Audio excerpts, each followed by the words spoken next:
Hey everyone. I've got that playback. It's so nice to see everybody. Thanks so much for coming back to Hollis Does Brunch. This is our fourth brunch, so we've actually officially been doing this for a month.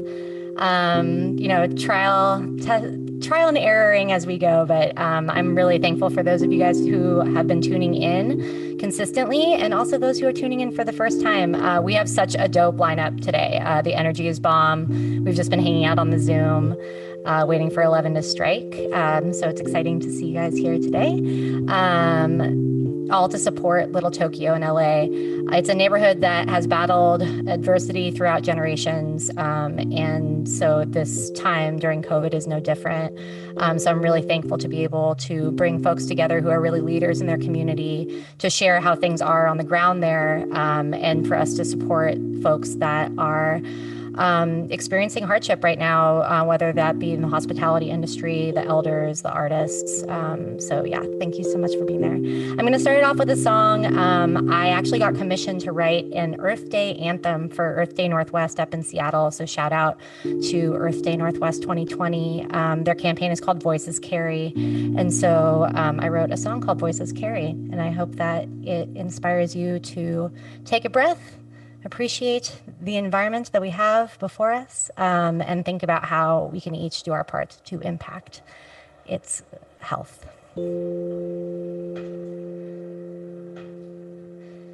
If we take a step back, let the earth breathe, we could take a step up and turn a new leaf. We can fill up our lungs with the strength they've been passed down. We can fill up our lungs till they swell like a whole crowd. 'Cause we know our voices carry, and they're listening. Are you listening? Voices carry, and they're listening. Are you listening?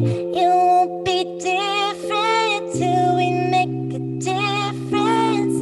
It won't be different. We can make a difference. It won't be different till we make a difference. It won't be different. We can make a difference.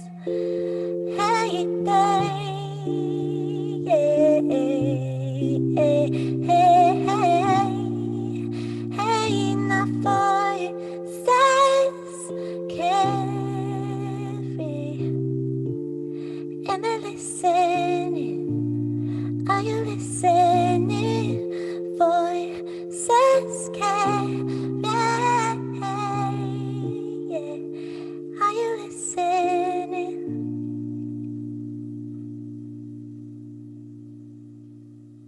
Thanks. All right. Once again, that's a song that I wrote for the Earth Day Northwest 2020 campaign, Voices Carry. So you can check it out on at Earth Day Northwest 2020. But without further ado, I'm super hyped to invite in our dope ass lineup for today in partnership with Tuesday Night Project. What's up, everyone? Hold on, let me get everybody there. All right. Hey, everybody. Hey. Hey, hey, hey, hey. What up? Happy Sunday. What up? Happy Sunday. Oh. Indeed. Sunday. Sunday. Awesome. Well, I'm really excited for everybody to be here. Hey, cheers to y'all. Cheers to caffeination.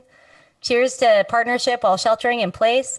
I'm so hyped to have these four guests with me today. I got Tracy, I got James, I got Keiko, and I got Shin here for you. And what I love about this is it really demonstrates the breadth of and the richness of the Little Tokyo community, whether that's folks that own a food and beverage spot, organizers, artists. So I'm really excited for them to introduce themselves. So why don't we kick it off? Tracy, why don't you give us a little introduction to who you are? Sure. And how you're doing? Shoot. Good morning, everybody. My name is Traci Kato-Kiriyama. My pronouns are she and they, and I am an artist based in Los Angeles. I am not a resident in Little Tokyo. I live outside of it, but I've grown up. I feel like that's my second home, and I do probably most of my work in Los Angeles. I do it in Little Tokyo. So yeah, I practice a lot in the literary arts and theater arts. So I'm a performer, writer. Yeah, and I'm just so happy to be here with these fine folks. Awesome. So good to see you. Good to see you. Awesome. James, why don't we shoot it over to you? Let the people know who you are, where you're at, and what you've been up to. Yeah, thank you so much for having me. My name is James. I am the owner-operator of Cafe Dulce. Our first location was in Little Tokyo, which is why Little Tokyo is so incredibly special to me. Right now, I'm in our Vernon Cafe, which we're closed on Sundays anyways, but we're limited hours here too, just because of what's going on, obviously. And yeah, over the years, I've just been able to become more and more involved with Little Tokyo, the community, and I serve on the board of Little Tokyo Community Council, help with the marketing side. Shout out to Go Little Tokyo. Yeah, it's just been, we opened in 2011, and it's been almost 9 years. And actually, we just passed our 9-year anniversary. I just realized that. April 11th. Congratulations, that's So huge. yeah, it's crazy. And you know, I've gotten to meet Shin and Keiko and Traci. Traci, I was in Chinatown the other day, and I remember when you were doing the blue-haired creatures, and you were at the jazz bar, and I went through, like, it was 2012 or 13, and just that memory popped up. But yeah, I've just been around, and I'm happy to be doing what we are privileged to be able to do. That's so dope. Well, congratulations. That's an enormous landmark of 9 years in business. Thank and I you. know that this is like a really tough time, and we'll get into that. But I have to say, I am such a huge fan of Cafe Dulce, whether it's your blueberry matcha lattes or that bomb kale peanut salad. Like, that is like definitely my favorite lunch. Love that.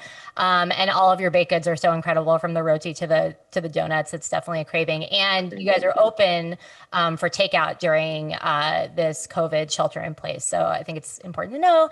And you guys are, yeah, just staying open for the community and connecting. So we'll dig more into what community feeding community is, but thanks for keeping the good spirits alive and your doors open during this time. I know it's tough. So we're going to shoot it over to you guys. Keiko and Shin, please introduce yourselves. Let us know how you guys are doing this morning and what you guys do in life as artists.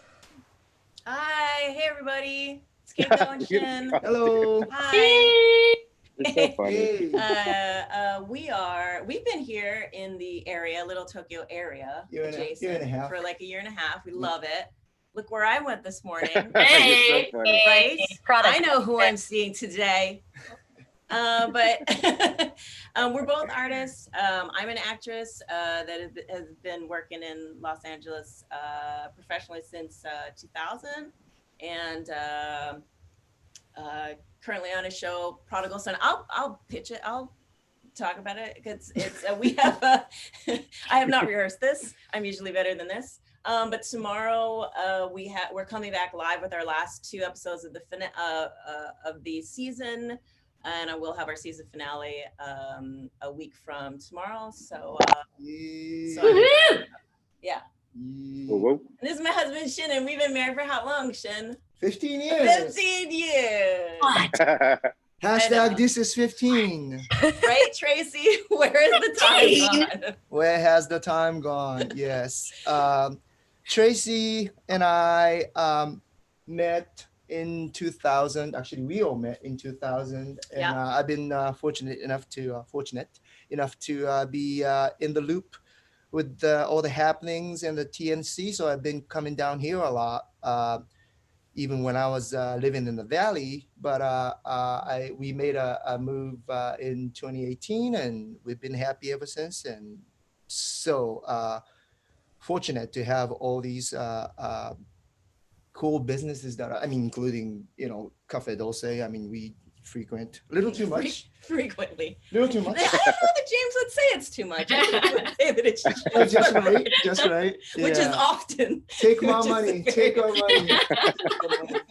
Yeah. But anyway, is that Shin, right? can you tell us a little bit about you as a musician and Okay, so yeah, I've been working, trying to survive in this city, and it's getting hotter with this climate, which we'll probably get to in a bit. I had just released a EP, 6-song EP in February, and we were just getting started with the weekly residency at the place called the Escondite, which is in the area.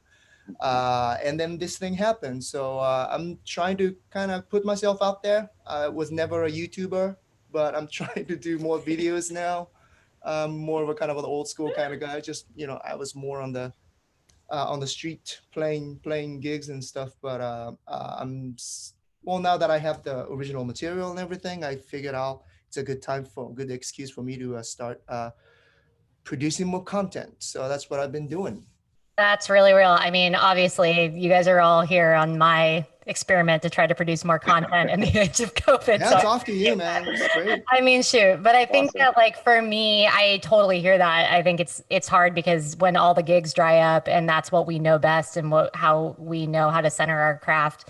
I love performing live, and now the reality and looking into the future, it's like I don't know what the opportunities are going to be. And so now we've all had to kind of shift so drastically to think about how are we going to create content in this new climate. And, I've been very averse to YouTube, like talking to the camera in the past. And I just really had to sit down with myself and be like, you don't know the next time you're going to get on a stage. So you got to figure this out.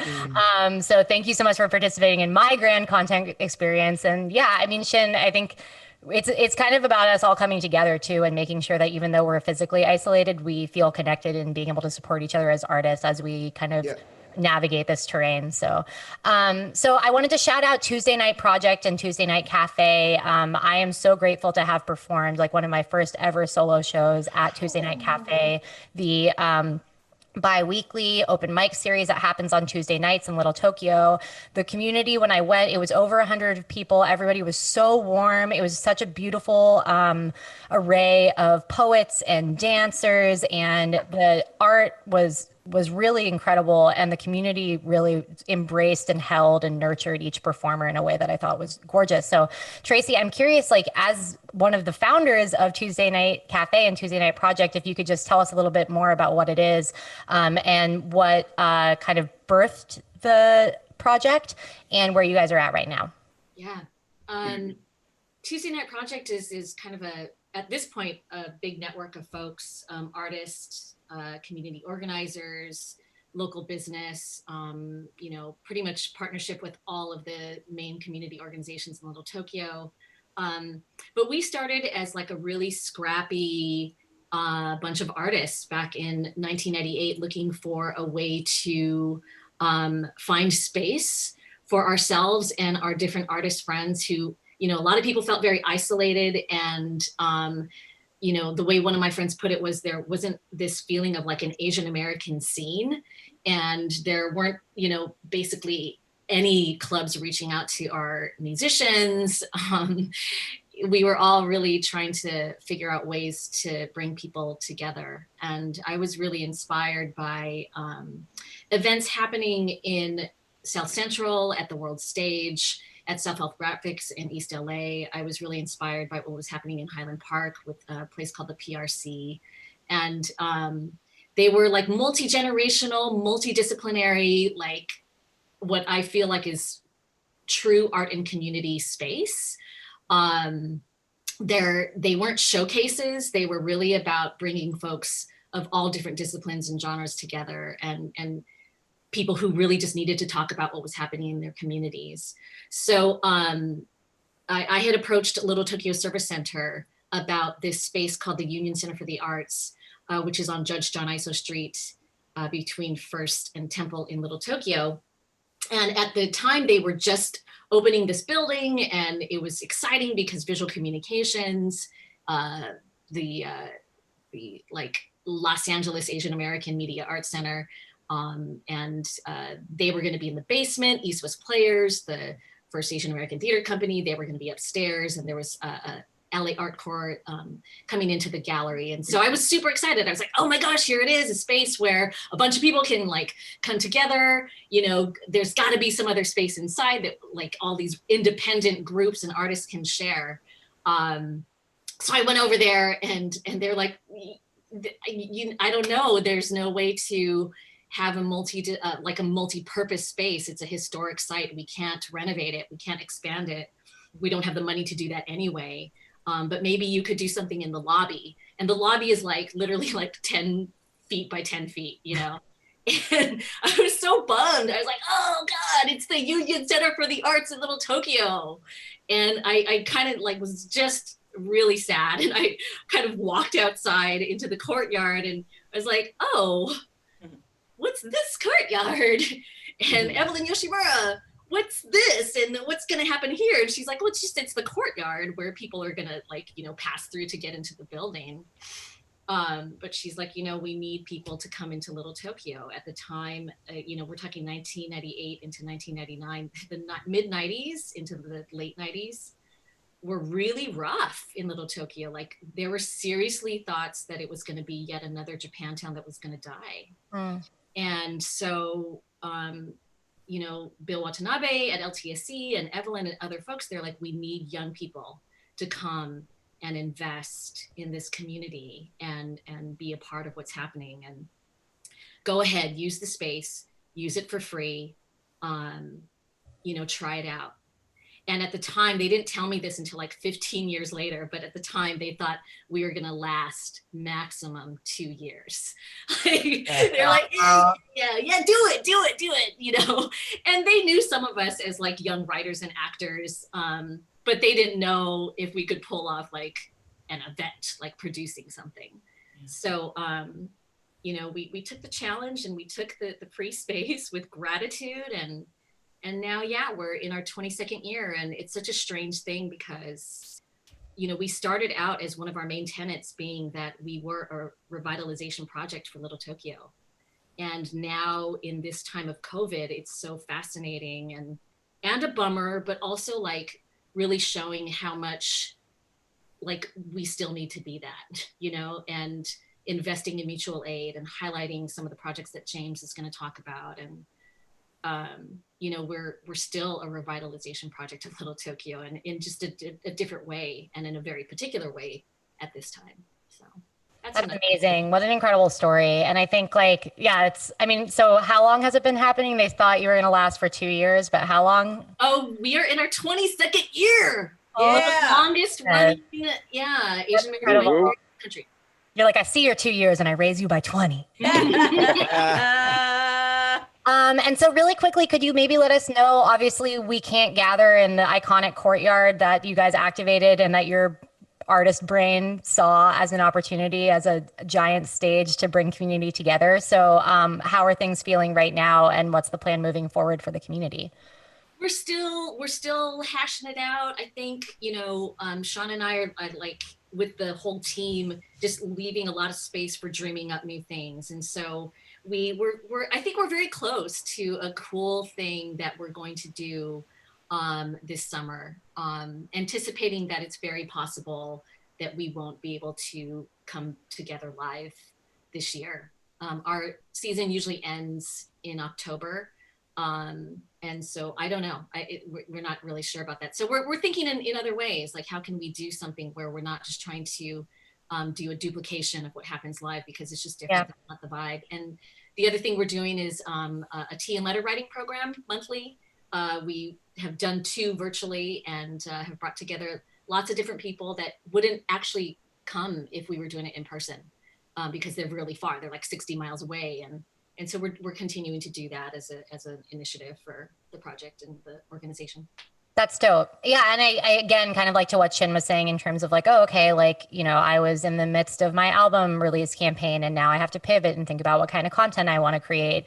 For those of us who convene live events, you're like, okay, so what are the ways in which we can not only kind of not, you can't recreate the feeling of being together in person, but how can you use this opportunity to reach out to folks that maybe wouldn't be able to come in person and tap their resources and be able to collaborate with them? So that's really dope.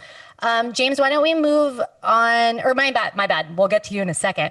But Shin and Keiko, I'm curious if you can tell us a little bit, maybe if you want to give us like a little pocket synopsis about how you guys were able to connect, and then let us know how you connected to the Tuesday Night Project community. And then furthermore, just really curious as Little Tokyo residents, how things have been for y'all as working artists being in the neighborhood and things that we wouldn't necessarily know if we're not there. Do you want to tell them the story of how you met Tracy? Because Oh, sure. So you guys go way back. Yeah, Tracy and I met through Here and Now Theater Company, and that's actually how I met Shin too. But she was already doing Tuesday night. It was called Tuesday Nights at the Cafe at that point, and that was around. But I remember way back when it started. Didn't it start with a karaoke machine, I believe, Tracy? I think it was one mic and a karaoke machine. That's the myth. That's the myth. That's the myth. It's a myth I will continue. Everyone wants to hang on to it. I'll let you hang on to it. It's the lie I love. But a true thing was that I do remember many weeks of wiping down plastic chairs with rags was my contribution. Hard my labor. blood, sweat, and tears went into that production. That was my one useful. I didn't touch the cable, but you played drums at one point. Oh, I played drums at one point. Yeah, because she had to learn how to play drums for the show that she was on back then. Right when I was introduced to Tuesday Night through the band that I was in, Visiting Violet, who was one of the oldest, like very few Asian American bands that when the whole alternative / grunge thing was happening throughout the 90s. And I met them in 2000, I believe, either 99 or 2000. And then I was kind of brought in right away into this space. And I just thought that it was gorgeous. And I mean, just not just the aesthetic, but also just the vibe of it. The vibe of it. I mean, like she was saying, like Tracy was saying, like Little Tokyo, and I'm from Japan. I come from Japan, and like to see Little Tokyo in the shape that it was in back then was a bit kind of bittersweet in a way. Like, oh, it doesn't look as, vibrant. It didn't, at least then. And the fact that she's put up this space for. And it was like just everything, just music, poetry, theater, stand-up, arts, dance, all kinds of stuff. And I really was kind of drawn to it. And I was in a house band at one point. They were trying the house band format. That's right. No, to a you were certain in the house degree. band. And that's when we tried to get you to play drums. And since then I've been blessed enough to be invited to at least like a once per season, I think. Yeah. And I've done my set there. So many memorable collaborations because they pull in like all these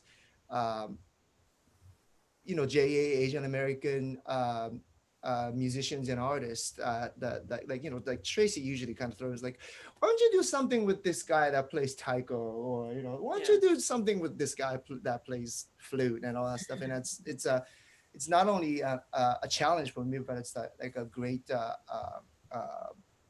opportunity for me to actually kind of expand and it really helped me grow as a musician to have been working with Tuesday Night. I don't know if that answered the question. Yeah, and I think that just to wrap it up real quick is that the transition that has happened between Tracy, starting it, and Sean Mura, who is on like helping us right now, running this, helping, I don't know what the technical term is, but that has now taken over Tuesday Night Project is, I mean, that I'm so impressed that whole transition has happened and that it's still as vibrant and successful necessary. transition of power. Yes. Sixth edition. Which was like 3 years in the making, right? Yeah. Like, or more. And it's like trying to more do it. vibrant than ever. I know. And God, like all the young folks that are coming great. out and they're But like anyway. really excited about it. It's just, it's a beautiful thing. It's a beautiful thing. So awesome. Yeah. And I think that that's really the qualities. Like I'm a newer person to the community, but I think that that's what I've really seen is that there's vibrancy, there's a multi-generational thrust where it's folks from all sorts of different, like, you know, walks of life or backgrounds coming together, and there's a shared purpose of celebrating and uplifting the community. And I love that story that you said, Shin, of the like Traci kind of like offering up these unconventional collaborations, because I feel like that's so much of what creates incredible art is just like, oh, like I would have never thought to collaborate with this person, but we're coming together and we're making something wholly new happen. So that's so fantastic. Just really quickly, in terms of like what it's like living in Little Tokyo right now as artists, like, can you give us a sense of the lay of the land and how things are feeling down there? Well, where we live is actually on the Arts District side of things. So usually before this whole thing went down, it was pretty, I hate the word, but the touristy in a way. Like there's a lot of people just come through for the booze and you know, like James probably, you know, knows more about this. Like the whole village is really bustling, but I mean, outside of Tuesday night, I think there aren't that many places that really, what's the word, like almost like an incubating like space for like arts and stuff outside of Tuesday night. I just didn't feel it. Maybe I just don't know it. It's only been a year and a half for me, and I thought I knew the community well, but like now I'm really getting to know the people, getting to meet people. I've just started working with JCCC and LTSC regarding the new residency that I had just started in February. And through that whole thing, I got to know, I'm starting to get to know more about it. I think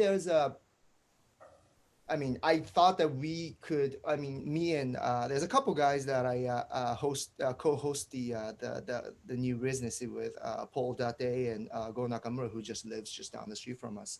We were trying to actually be one of those places where that the arts, any kind of creative, at the Escondite is the name of the place, that we can actually kind of be like the destination for locals to just kind of hang out without like having to pay like, you know, $12 for a cocktail or whatever, and just kind of enjoy creative music, not just something that is, you know, commercially viable or anything like that. I mean, wanted to kind of provide the space for like any kind of experiment to really flourish. So if that doesn't come back, I don't know. Well, things are up in the air, but hopefully, you know, when this whole thing shifts, it's not like we're going anywhere else. So like, you know, Say that. just might as well just like try and get something going, depending on how the things work out. That's awesome. Yeah. I mean, it's resiliency above all else. And so to that point, I would love to hop over to you, James. I know we got a lot of Cafe Dulce fans in the chat. So I'm curious if you could just kind of give us a rundown. What's the origin story of Cafe Dulce? And then how have things been for y'all in the wake of this pandemic? How have you been navigating it? And just, let us know how things are on the ground. Yeah. So I can talk for a long time about our origin story, but try and keep it pretty quick. So I graduated, I'm gonna date myself a little bit here too. I graduated from USC in 2005. And at that time, my mom had just been a few years out of her, I guess, legal battle with the Mirage Hotel and Casino, and where she was kind of a scapegoat, and that's a whole other story, but she vowed never to work for someone else again. And so she said, I should have started off in the garment district. I should have sold eggs on the street. I should have done anything but work for somebody. And so she went down this path of trying various businesses, including like a convenience store, a tobacco shop. Like she looked into foot massage places, just anything. And then when I was graduating, we kind of came across this chocolate boutique called Toysher. And we thought it'd be a great opportunity for Korea, but that actually didn't pan out. And so we found an opportunity in Palo Alto. So in 06, 07, we opened that up in Palo Alto. And so for the first 6 months after I graduated from college, I would work at Ernst & Young, my regular 9 to 5 from Monday through Friday, take a late night flight up to Palo Alto, work the chocolate boutique, which is my first kind of experience working kind of a customer service job in food. And I loved it. It was a lot of fun. And then fly back on Sunday night, go to work Monday through Friday, and then repeat. After a couple of years, I realized she was really unhappy up there because she wasn't there with any family or friends. And so I decided, hey, we should sell the store and just get out of Dodge. And so we did that, moved back down to Los Angeles. And I don't know if God's timing was great on this or not. I don't think there's ever a great time for it, but my mom, we found out she had ovarian cancer. And so that was a battle for a year. But luckily I didn't have anything to do. This was in 2008. And so I just spent the year taking care of my mom, driving her to Cedars-Sinai, did hysterectomy, chemo, the whole bit. And then she was in remission for about a year. And that year took a toll on me, not physically or anything, but my mom and I were fighting too much. I was seeing her every day, and I was like, I got to get out of the house. So I went back to work, and Ernst & Young actually rehired me, I was really thankful for. And then about 6 to 8 months in working at E&Y, my mom said, hey, I'm going to open up a bakery in Little Tokyo. And that's what Cafe Dulce is. I told her no, because I knew how hard it was for her to work with my generation of kids. And we didn't have any sort of baking background or any sort of food prepping background. And I said, this is harder than the chocolate boutique. What makes you think you're going to enjoy this more? And so she said she had a partner. So I said, great. And if you have a partner, I want nothing to do with it. And 3 weeks before we were supposed to open, the partner, who was also the baker, he said, I'm out. And so he left. They had some sort of a disagreement, obviously. And then, and so I said, okay, well, we got to figure out how to run a bakery. So I put my 2-week notice in at E&Y, came on board and asked what the situation was. I had helped a little bit along the way, but I didn't know how bad the situation was. So she had used up all of her savings, maxed out all of her credit cards, had $500 in the bank, and we hadn't even opened yet. Wow. And for those of you guys in the restaurant industry, know that this isn't how you open up a food establishment. And so over the next 6 months, I proceeded to max out my credit cards, use up all of my savings, and just said, we got to fake it till we make it. And it's been 9 years since. So it was a rough start, but I'm forever grateful to my late mother, who really didn't give me a choice but to kind of delve into something like this. And it's changed my life. And then real quick, I always like to include in the origin story of Dulce is early on, there was a nonprofit organization called LT Roots. And this is a shout out to Kristen, Stacy, Jesse, and Janet. We were really slow every night. We were doing like $600 in sales a day. And they come in one evening and they're like, hey, we just wanted to welcome you to the neighborhood. And we just want to introduce ourselves. We're a part of a nonprofit called LT Roots. I was like, cool, what is that? And they said their goal was to bring as many people to Little Tokyo as possible. And so that was music to my ears. I was like, we need more people in Little Tokyo or else we're going bankrupt. And I'm going to lose my CPA license because, if you declare bankruptcy, you lose that. I'm never going to be able to have a job again. It was doom and gloom in my head. And then I said, that's amazing. Let me know whatever you need from us. We'll assist in any way we can. And that has fundamentally changed the way I saw how a business should operate within the community. And to this day, we always operate with the lens of, is what we're doing the best for the community? What can we do to contribute to the community? And for the past 3-4 years, I've lost count too. I was asked to join the board of Little Tokyo Community Council, where I worked really, really closely with Kristen and a lot of other people in Little Tokyo. And I'm just really grateful that they came in that during those early days and just extended a hand and welcomed me to the community. So thank you guys. Wow, that is such an incredible story. I'm so thankful that you broke it down that way with, yes, everybody's applauding.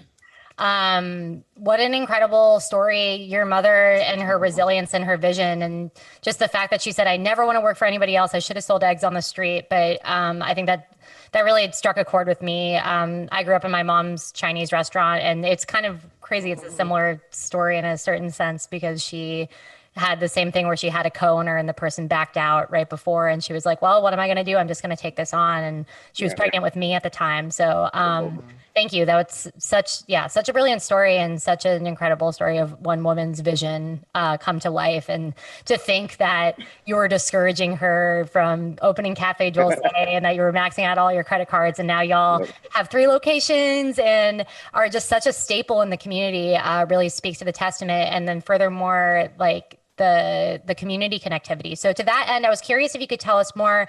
We're here today raising funds for community, feeding community, and you guys have been on the front lines making food for folks that's free, buying food from Japanese or from Little Tokyo establishments and restaurants to make sure that they have money in, and then providing it for folks that are out of work. So could you tell us a little bit more about the initiative? Yeah, absolutely. So obviously once the COVID-19 shutdowns and stuff like that hit, everyone was scrambling to figure out how do we protect the businesses in Little Tokyo. And then they had the non-essential businesses that were shut down, but the restaurants are still open. But it's almost harder to be allowed to be open because one of your largest operating costs is your staff, your team that comes in and day out and grinds out for you. And so LTCC, LTSC, and all the other organizations kind of jump into action and try and figure out what to do. And so there's like issues surrounding senior residents, and then how do we buy more meals from local businesses or local restaurants? And then Nancy Yap, shout out to Nancy, her brother Michael was like, hey, I have a check for $1,000. It's not, obviously it's not going to save everybody, but maybe we can start something. So that was really the impetus to kind of kick us into motion and go, hey, what can you do? Maybe we can start something that can have a snowball effect and end up raising a lot more money to help the community in a larger impact. And so we're like, okay, cool. And then I took a page out of the Restaurant Relief Workers Program. It's a nationwide nonprofit where they were just giving out meals to hospitality and restaurant workers that had lost their jobs. And I was like, well, we can buy meals from the different restaurants and then just give them out to people. And so I don't know how they were curating the meals, but obviously that money went to some place to create the meals and then to pass them out. And so we're like, great. And then HCNC kicked in $3,000 and someone else kicked in $1,000. And we're like, all right, we have $4,000. We can start this weekend with 50 meals. And then the whole thing was like, we just got to get it started. We can't wait for X amount of money to be able to be like, okay, now we're comfortable doing it. And so we started that first weekend. We opened up a Little Tokyo, and all of this is run through Little Tokyo Community Council. And Kristen is picking up a ton of the work. Kisa for Go Little Tokyo, she's doing a lot of the marketing push for us, which is the marketing arm for Little Tokyo. And so we opened up an online Square store, if you will, a way to donate to LTCC. And when you do, it kicks you back a receipt that's 501c3 and tax deductible for you guys. And what ended up happening is we raised like 15 grand within the first 10 days of the thing. Wow. So we're at close to 20. Yeah, thank you guys, everyone that's donated. And then we had a huge contribution. I don't even know if I'm supposed to say this, but I will. Tamlin Tomita gave us a huge check, which is great. And so thank you so much, Tamlin. Like that was out of left field for us. And now we're close to raising $50,000, which is all going to be spent at Little Tokyo restaurants and some Arts District restaurants as well. And we're just going to turn around and give them to people that have been negatively impacted by COVID-19. And so, we're really grateful for the initial founding funders and everybody that's kind of tacked on afterwards. And we hope that we can really, it's not going to save us. Like it really isn't. And I think a lot of us were hoping that the Paycheck Protection Program that was a part of the CARES Act was going to come through, but just about everybody that I know, literally 99 out of 100 people that I know haven't had any sort of access to it. Wow. And it's kind of disheartening to see that so much of that money is going to publicly traded restaurants and companies and other large businesses. And so now, like this was 2 days ago that we found out that, the funds were dried up. So we're just still trying to give as much money to each of the restaurants as possible. And one last thing, I think what we're trying to do is we said, okay, what amount of money can help for a restaurant? And we were like, if we can spend maybe $2,000 to $3,000 per month at each restaurant. That can help them at least employ one person full-time or 2 or 3 people part-time. And, and so hopefully that's helping. So we're trying to raise more money so that we can continue to do this. Obviously, this is extended to May 15th. And who knows, like, it's not going to snap back. It's not like everybody's going to go into restaurants as soon as May 15th. And who knows if it's going to go longer too. So we're continuing to try and raise more funds so that we can have a broader impact for all the restaurants in Little Tokyo. So yeah, that's kind of it in a nutshell. Got a little long-winded, but wanted to try. No, you're great. No, thank you so much for breaking that down. And I think that what I've really appreciated about the way that Go Little Tokyo and your community feeding community initiative has been messaging it is it's like $15 not only supports somebody who's out of work and could really use the meal, but it also could help the restaurant that's struggling to stay afloat and keep its doors open. And, that's achievable. Like, I can sacrifice $15 even if I'm myself like scrambling, trying to figure out how I'm making things work. And then if you have more funds, like, please, by all means, contribute. And I love that kind of benchmark of like, how can we make sure that these restaurants can stay alive? Because unfortunately, federal funds are just not going to be the answer. And it's so devastating for me to see places like Ruth's Chris Steakhouse getting financing for the paycheck. Yeah, exactly. And then folks on the ground who have been serving the community and are part of the community and part of the fabric of the community for years, be left high and dry. But it's just a reminder that, no system is going to save us except for us. Thank you so much for doing that work and being a community hub. You guys already are so iconic within the neighborhood during its bustling times. And so for y'all to be a site and be the center of this community feeding community initiative is really incredible. So please, everybody who's watching, there's a link in the description. Click it through. Go Little Tokyo, community feeding community, support it. Yeah, awesome. Okay, so we're gonna switch. It's brunch time. So we're gonna showcase what we've been cooking up in our kitchens. Actually, we did have a couple of questions from the audience that I'd like to shoot off. Keiko, we had a question in terms of what your favorite karaoke song is. Ooh. My favorite karaoke song is Just the Way You Are. What? Is that? Just the way Yeah. you are. No, it's the Billy Joel, old school. I thought it was Faith by George Michael. They only said one. Okay. That's true. It was the singular. Great. Okay, so let's see. Tracy, do you want to kick it off? Do you want to show us what you're eating for brunch today? I gotta go get it from my stove. Okay, then we'll toggle to somebody else. James, are you prepared? Yes, I can do it, and I can buy us some time too. So first thing that I want to feature today, I mean, I had a bunch of stuff lined up, but we're gonna do this one because I think it's important. So this is our infamous sausage donut. We only do this twice a year, once for Oshogatsu and then for Nisei Week. And then we did an Instagram live with Go Little Tokyo and people asked us to bring it back. And we're also trying to get Go Little Tokyo to 10,000 followers. Not because that number is significant for any sort of like popularity reason, but it unlocks some features for the community or for Go Little Tokyo's Instagram so that they can do other things. And so we are announcing when these are going, when we're making these, because we're not making them every day, only on Go Little Tokyo. Cafe Dulce will never repost anything about sausage donuts that day from that. And so you got to follow Go Little Tokyo, so do that. And I wanted to share this with you. When you come and order it, they're limited quantities when we make them. They come with either a spicy red sauce, I can't see it, there you go, or it comes with our spicy mustard. And they're not that spicy, but they're very, very delicious. And it's basically just a wiener, and then we hand wrap them in our donut dough, and then roll them in panko. It's donuts. It's literally donut dough, and then it's panko on the outside, so it gives it a crispiness. And then you get the sweetness from the donut dough, just slight sweetness, and then you get the saltiness from the sausage. So it's delicious. I'm gonna take a bite for y'all. I prefer the red sauce, but yeah. I really like these.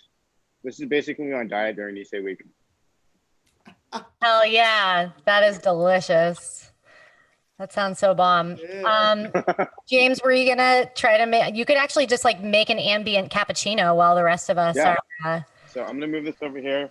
while you guys can talk through this, but I think one of the things that I would miss, I'm in the cafe every day. One of the things that I would miss if I was someone that loved frequenting cafes would be just all the sounds and noises from a coffee maker and the people that are making your cappuccino and lattes behind the bar. So I'm just gonna throw down a little cappuccino and enjoy that while we continue with brunch. So I'll let the sounds go on. You guys can watch and other people can talk or whatever. But Love it. yeah. We're basically having like an ASMR espresso moment. That will be the ambient soundtrack to everybody else's brunch dish. So Haitian and Keiko, do you want to show us what you guys have been cooking up in the kitchen? Yeah. Well, we don't cook, so.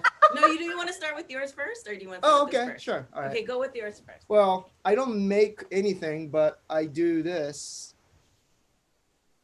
It's basically a. Bring it up a little bit. There you go. There Perfect. you go. Perfect. That's There perfect. we go. Woo!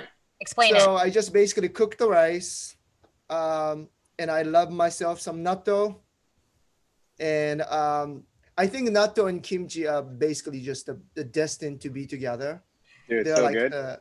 they're like the star-crossed lovers. Could you tell us what And- natto is for people who don't know what it is? Oh, fermented soybeans. It's the probiotic awesomeness that comes from Japan. And a lot of people don't like it, but I'm telling you, breakfast of champions.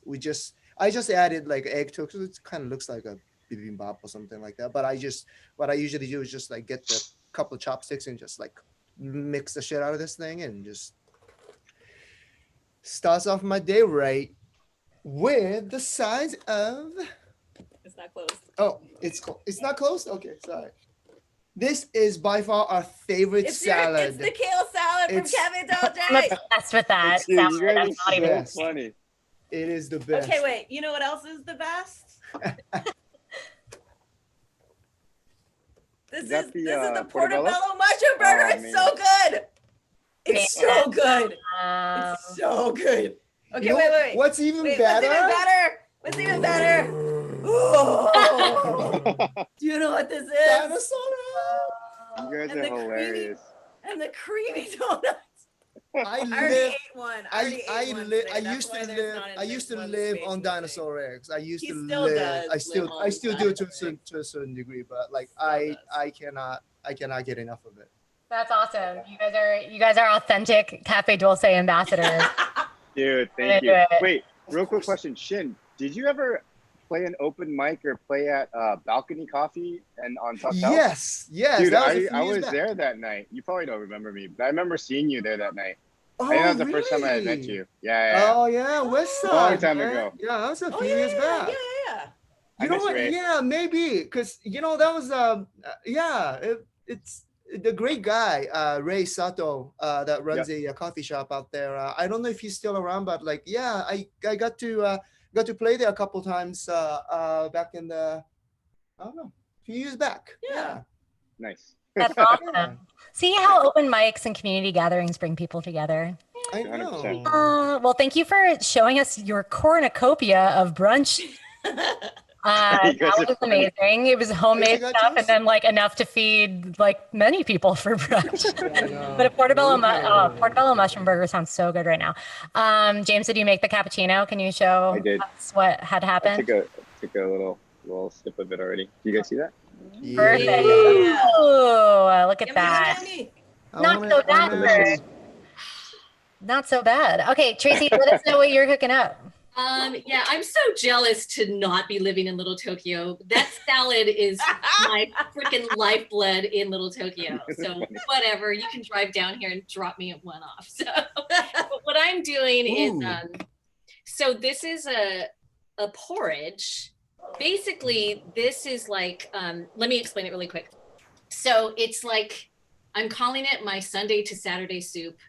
There are dashi soup recipes that you can find on justonecookbook.com.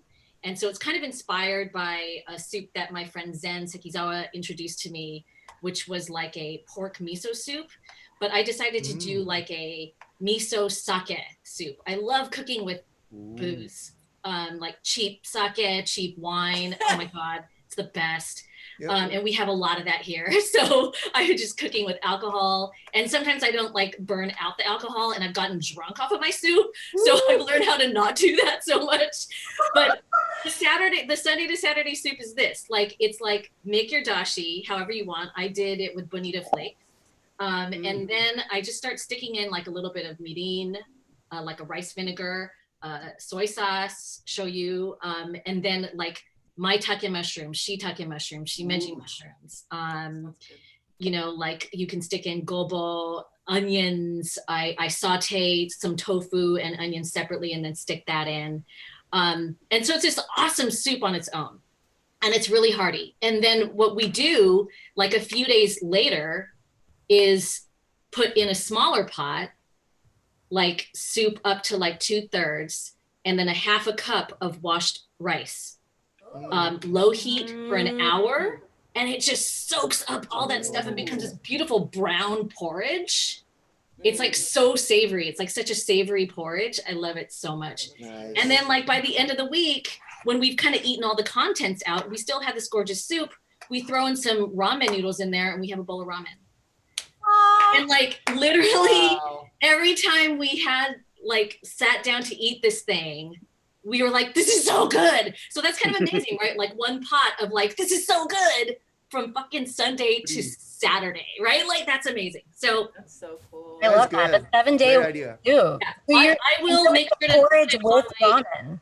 Yeah, I will make sure to put it on my Instagram. I'll break it down. Hell Yeah. yeah. Find Tracy. Oh my gosh, that sounds so delicious. I just love the idea of getting drunk off of soup. that really tickles me. I love it. Well, really quick, I wanted to show you guys what I've been making. So I kind of ran out of all of my fresh groceries basically yesterday, and I was like, oh, I don't really know what I'm going to make. But what I did have was some red lentils, which I got at the Indian grocery store that's like about a mile away from my house. So this is called masoor dal, and it's like the red lentils. Here, I'm going to spotlight myself so you can really see it. So I have some red lentils here, and then I no longer have it, but I had a can of diced tomatoes, and that was really kind of all I had to make something happen. So I got my Google fingers together, and I was able to figure out a recipe for dal, which I made last night for dinner with rice, and I basically just reconstituted it. Oh, nice. And, you know, just put some sesame seeds on it and it looks like it's delicious. You know, I think figuring out a homemade garnish is really important to making us feel fancy when we're stuck in the house. But basically, I just wanted to showcase really quickly the spices that I used.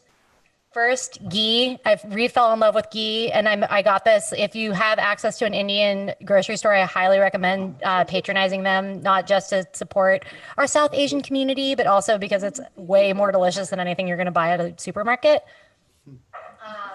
Cumin and turmeric are really what makes the dish sing, and so you basically blend in those spices right before you add it to the lentils, and then it's onion,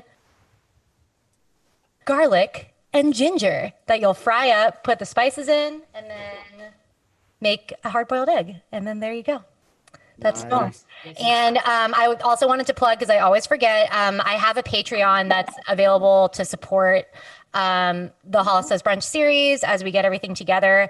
And every week I send out the recipes from brunch to folks that support the Patreon. So if you want to click the link in the description and peep that, you can. But at the very least, if you could subscribe to my channel, I never thought I was going to be a YouTuber that was like and subscribe. But unfortunately, that's where we're at. So subscribe would mean a lot to me. So thanks. And that's what I got. Let's see. Do we have any final questions for our audience before we go into our conclusion with live performance, or from our audience rather? One person asked actually about, hold on, let me see if I can bring up the question. It was a very comprehensive inquiry. The question was, storytelling and narrative building are important aspects of all of your works. Could you share how you currently inspire other creative leaders into developing their own personal sagas? Ooh. Tracy, maybe? Yeah. Okay, well, I was actually on a really cool webinar yesterday with our young, awesome student activists from the Vigilant Love Solidarity Arts Fellowship. And it was a really cool challenge to have them write together. I'm used to getting people to write together, in person. And instead we had to do it through like little chat boxes in breakout rooms through Zoom.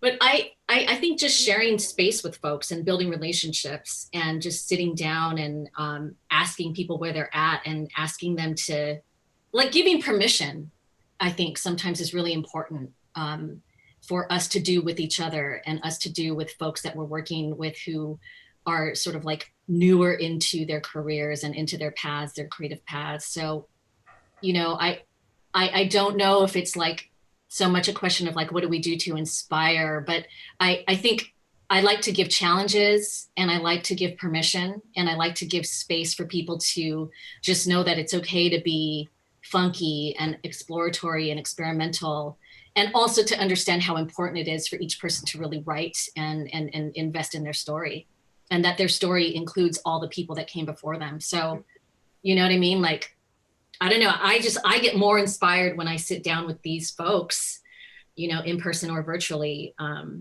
by kind of what they want to do and how can we bring out like their fire, so. I love that. I love the idea of just permission to be funky. Mm-hmm. I feel like that's like such a good way to go. Like, I think, ultimately, especially now, it's like, what is polish? Like, why put on pants in the morning? Like, this is like the ultimate time to kind of like sit in and get weird and allow yourself to kind of feel all the funky emotions that oftentimes we feel like as performers, we have to just kind of like be presentable and put on our bravest face. But right now, as we're all staring into the collective unknown, like, permission to get weird, permission to get funky and experimental and try something that feels uncomfortable. We're living in uncomfortable times. So really embracing that moment. So thanks for sharing that, Traci. Let me see if we got any final questions. Ooh, okay. This will be the last question. But I did want to shout out Akira Nakano said, just drove from the west side to J-Town for Dulce hot dogs and a half a gallon of matcha. I know exactly who that is. Photo of his purchase. It's worth the cross-country. I said the cross-country drive because sometimes driving from the west side to the east side feels like driving cross-country. But awesome. We have one last question for each of you before we have Shin take it away with live music. What song has defined quarantine for all of you so far? Oof. Any song that's been bringing you life, joy? I just watched I don't know if it's like particular song, but I just watched a National Orchestra of France did a version of Ravel Bolero that like literally brought me to tears because it just sounded, because they're doing the whole Brady Bunch thing with like everybody just taping each other, but like it just when the whole orchestra actually like finally joins in around like 2-minute mark, it sounds like you're there. You're at a hall, and I don't know how they edited that or how they mixed that, but it just was by far the best of those Brady Bunch things that I've ever seen since this whole thing happened, and that just came to my mind. That's awesome. Keiko, do you have a song that's been like defining quarantine for you so far? I don't have a song, but I'm going to selfishly plug my book. Yes, please. Oh my gosh, sorry. I meant to plug it before. My apologies. No, that's all right. This is because it kind of answers that last question about artists. Like, it's it's a book about about not feeling bad about your mistakes and what makes you weird. So I thought it was a thing. And then that's me. So the whole back when you forgive Amazon, you can get it on Amazon after this whole COVID thing is done. But that was a perfect example of don't be afraid to be awkward and weird. That's hella real. No, thank you for doing that, because I'm actually really excited to read your book. Because I love the idea of just no mistakes. And again, this is the time, permission to be funky. I think that we're making it an official hashtag motto. I think it's going to happen. So, and we're going to have a time at the very end of brunch that we're all going to get funky. Traci's going to lead us through an exercise. But before then, Shin, would you be down to play us a song on your guitar? On my guitar. Yes. Yeah, I'm gonna have to get funky soon, but like as of now, trying to be a little. This is the only Japanese song that I've ever written.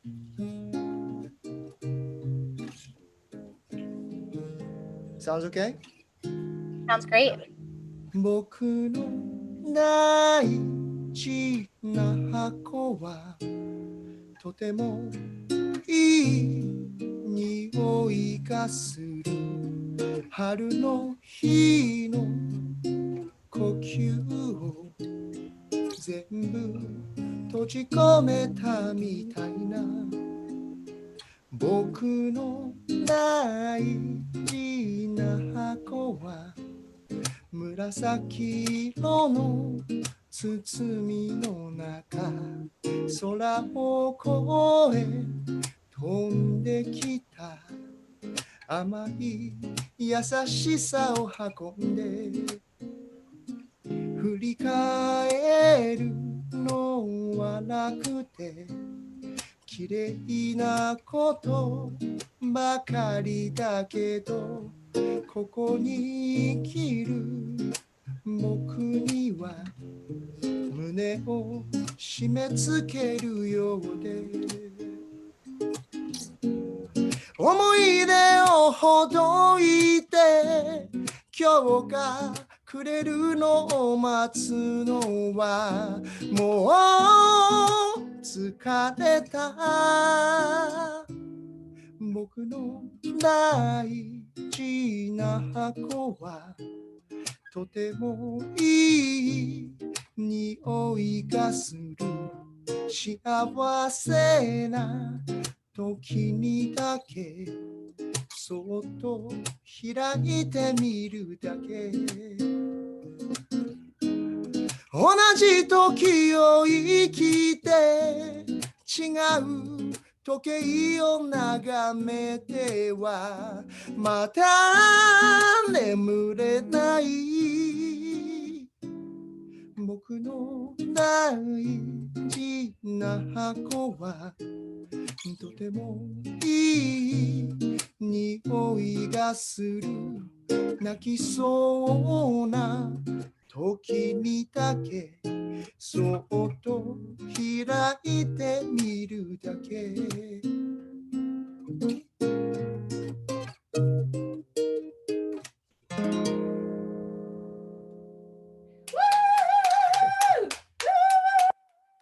Wow, that was thank you. That was so incredible. Wait, Chin, wait. We only wanted you to do one song, but the audience has been clamoring for an encore. Would you be down to do one more?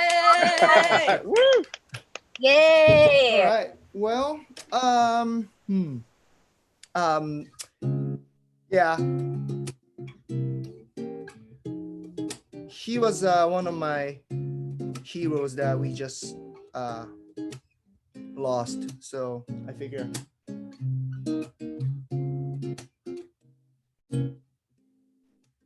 Same key. I see the crystal raindrops fall. See the beauty of it all when the sun comes shining through. Make those rainbows in my mind. When I think of you, sometimes I want to spend some time with you. Just the two of us. We can make it if we try. Just the two of us. Just the two of us. Just the two of us. Building castles in the sky. Just the two of us. You and I. We look for love, no time for tears. Wasted water's all that is. It don't make no flowers grow. Good things come to those who wait, not to those who wait too late. We're gonna go for all we know. Just the two of us. We can make it if we try. Just the two of us.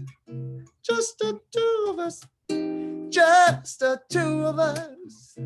Building castles way up high. Just the two of us. You and I.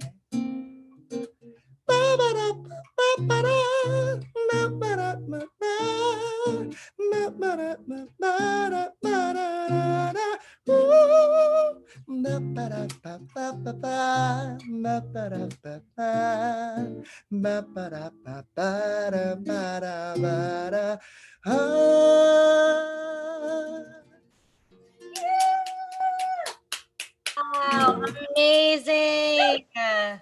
Thank you so much for sharing that. Rest in peace, Bill Withers. That was so incredible. Thank you. Thank you. Well, we're going to wrap up brunch with a participatory experimental movement moment facilitated by Traci. But before we do that, yes, exactly. Everybody's getting their wavy hands or their arms in the air. You know, it's important to glitter your fingers. But I guess I'm curious. Yeah, there you go. Blah. But I can't thank each of you enough for joining me today for brunch. And we've had such a robust, fantastic energy in the chat. Awesome. Thank you guys so much for joining us. Please support Community Feeding Community. Please support all of these artists. Please find Shin on Instagram and on Spotify. Listen to his music. Please buy Keiko's book, No Mistakes. And tune in tomorrow is Prodigal Son, right? Can you tell us a little bit more about that? Are you guys doing it from home or what's the vibe? What'd you say? What are you guys doing it from home or it's airing live or how are you guys making that happen?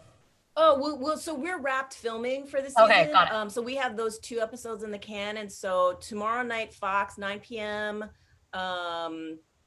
It is the second to the last episode. And then next week will be the season finale. And everyone pray that we get a season 2. Yes. I want to work. Yes. Because this girl needs a job. She needs to work. She's working it out and she needs to work on camera. We love to see it. And then James, can you just give us a final plug? How can people best support Cafe Dulce and Community Feeding Community? Yeah, Cafe Dulce LA is our Instagram handle, so please follow and love. All of our cafes are open. They're limited hours. I won't bore you guys with all that, but it's in our Instagram. And then follow Go Little Tokyo, please. It's at Go Little Tokyo. That's it. Follow them. We're at 9,500 followers, I think. I just got a live update from Kisa. And so we're really close. So thank you guys so much and spread the word. Amazing. Thank you so much for joining. And okay, Traci, you're gonna take us out with a dance moment. Yeah. Yeah. Before I forget, James referred earlier to these blue-haired characters. That's Yes! me and Keiko know these 2. They're called the Madeleines. Shin, bring it back. Bring attraction. Good times. One more time for Joycey. Anyways, so yeah, I think let's, you know, I was thinking about sharing some poetry. I've been writing a lot, stuff that's like heartfelt, introspective, but when I thought about today's brunch, I was like, what do I really want to do? Like, what is my body like wanting to do at this brunch? And I was like, I want to freaking dance like Hollis and James and Shin and Keiko, especially Keiko on this. Like, we have to do this. And I just saw this on Friday, and I love Tao and the Get Down, Stay Down. And this is bringing me joy right now. So awesome. Just get funky. It's like less than 3 minutes. We're gonna have a little 3-minute dance party. Also, the dance party thing is really inspired to me by Mark Kanemura, who's out of Hawaii but lives in Los Angeles. Amazing dancer choreographer. He does an IG Live dance party every day at 2 p.m. Oh, wow. And so it's been keeping me like exercising. But we're gonna do this as a bit of like movement. All right. So I'm gonna spotlight you, so we're all going to be there. So everybody on this brunch has to participate in this movement exercise. Is everybody ready? Yeah. Okay. Here we go. All right. Hopefully we can see it. Sip on joy, the purest drink. Move to make, thought to think. They can feel us from afar. Avenues and boulevard.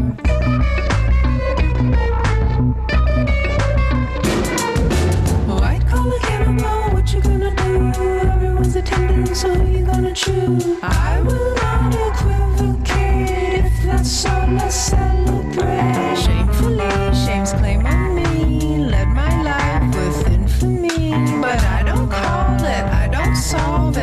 dissolve it famously. I've been so politely at the bottom, pull it tight, bootstrap, strap it on and top 'em. I've been so politely at the bottom, pull it tight, bootstrap, strap it on and top 'em. In the past, I was patient, now I'm so tired. Feverish few, I will not drop it. Power cowards never stop it. I have nurtured you, corrupted. I am erupting, don't interrupted.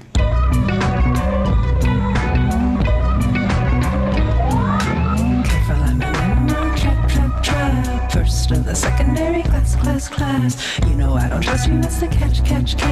Don't you fucking touch me, I will nash. Cause I am an old phenomenon, and I am an old phenomenon. Show them we believe, see the unforeseen.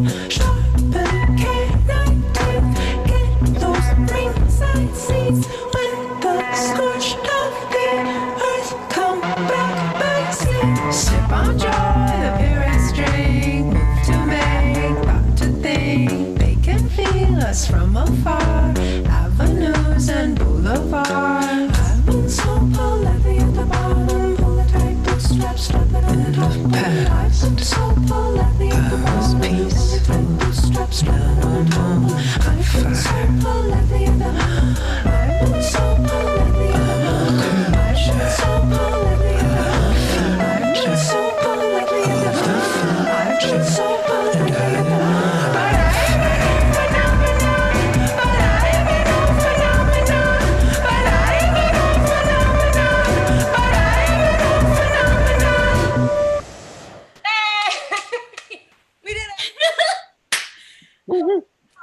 Oh, awesome. We are phenomenon. Thank you all so much for being part of this Hollis Does Brunch in partnership with Tuesday Night Cafe. Give it up for Hollis. Thank you for having us. This Thank is you, a lot of fun. Hollis. So thankful for each of you. I wish that we could do this every week. So maybe we could have a reunion. But yeah, once again, support community feeding community. Click the link in the YouTube description. Follow Go Little Tokyo. Let's get us there. Thank you, Shin. Thank you, Keiko. Thank you, Tracy. Thank you, James. We all moved and grooved. And thank you to the community that came through to kick it with us. Subscribe to the YouTube channel, and we'll see you soon. Sending you so much love. And thanks, Sean. Thanks, Sean Muir. Thank you. Thank you, Sean. Sean, Mira. Thank you, sir. BNP.